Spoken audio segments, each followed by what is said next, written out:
There's no feeling more intense than starting over. If you deleted your homework the day before it was due, as I have, or if you left your wallet at home and you have to go back after spending an hour in the commute. If you won some money at the casino and then put all your winnings on red but it came up black. If you got your best shirt dry cleaned before a wedding and then immediately dropped food on it. If you won an argument with a friend and then later discovered that they just returned to their original view. Starting over is harder than starting up.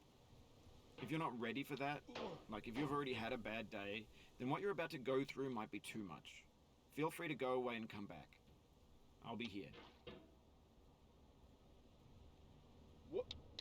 Alright, thanks for coming with me on this trip. I'll understand if you have to take a break at any point. Just find a safe place to stop and quit the game. And don't worry, I'll save your progress, always. Even your mistakes. This game is a homage to a free game that came out in 2002, titled Sexy Hiking. The author of that game was Jazuo, a mysterious Czech designer who was known at the time as the father of B games. And B games are rough assemblages of found objects. Designers slap them together very quickly and freely, and they're often too rough and unfriendly to gain much of a following. They're built more for the joy of building them than as polished products. In a certain way, Sexy Hiking is the perfect embodiment of a B game. It's built almost entirely out of found and recycled parts, and it's one of the most unusual and unfriendly games of its time. In it, your task is simply to drag yourself up a mountain with a hammer. And that act of climbing, in the digital world or in real life, has certain essential properties that give the game its flavor. No amount of forward progress is guaranteed. Some cliffs are too sheer or too slippery. And the player is constantly, unremittingly in danger of falling and losing everything.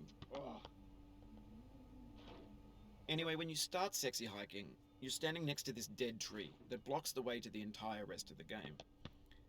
It might take you an hour to get over that tree, and a lot of people never got past it.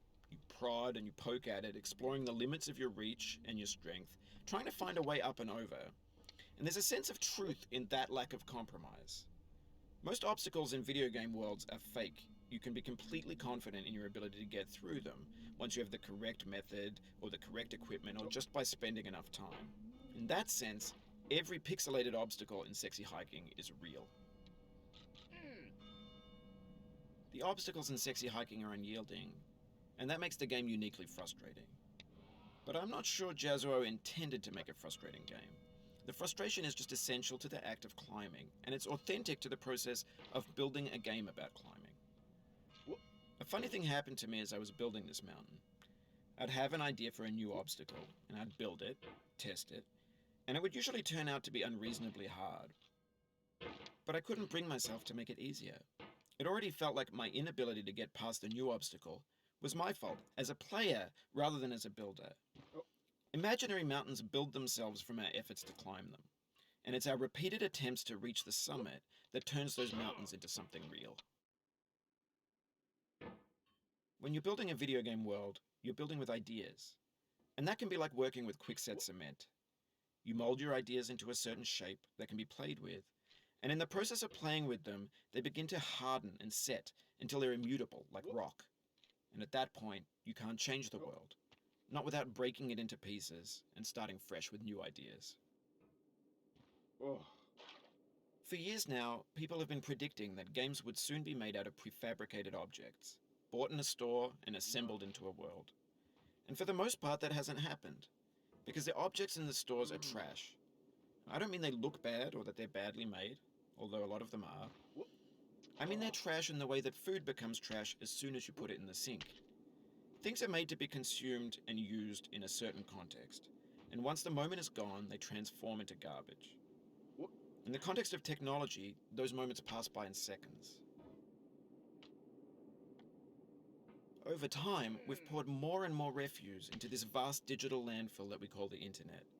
It now vastly outnumbers and outweighs the things that are fresh and untainted and unused. When everything around us is cultural trash, trash becomes the new medium, the lingua franca of the digital age. And you can build culture out of trash. But only trash culture. B games, B movies, B music, B philosophy. Maybe this is what digital culture is. A monstrous mountain of trash, the ash heap of creativity's fountain. A landfill with everything we ever thought of in it. Grand, infinite, and unsorted. There's 3D models of breakfast, Gen X's fanfic novels, scan magazines, green screen Shia LaBeouf, banned snuff scenes on LiveLeak. Facebook's got lifelike bots with unbranded adverts and candid shots of Kanye and Taylor Swift mashups, car crash epic failed GIFs, Russian dashcam vids, discussions of McRibs, discarded, forgotten, unrecycled, muddled, rotten, untitled. Everything's fresh for about 6 seconds, until some newer thing beckons, and we hit refresh.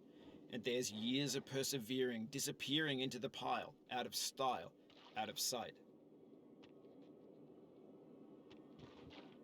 In this context, it's tempting to make friendly content that's gentle, that lets you churn through it but not earn it. Why make something demanding if it just gets piled up in the landfill, filed in with the bland things? When games were new, they wanted a lot from you. Daunting you, taunting you, resetting and delaying you. Players played stoically. Now everyone's turned off by that. They want to burn through it quickly, a quick fix for the fickle, some tricks for the clicks of the feckless. But that's not you, you're an acrobat. You could swallow a baseball bat.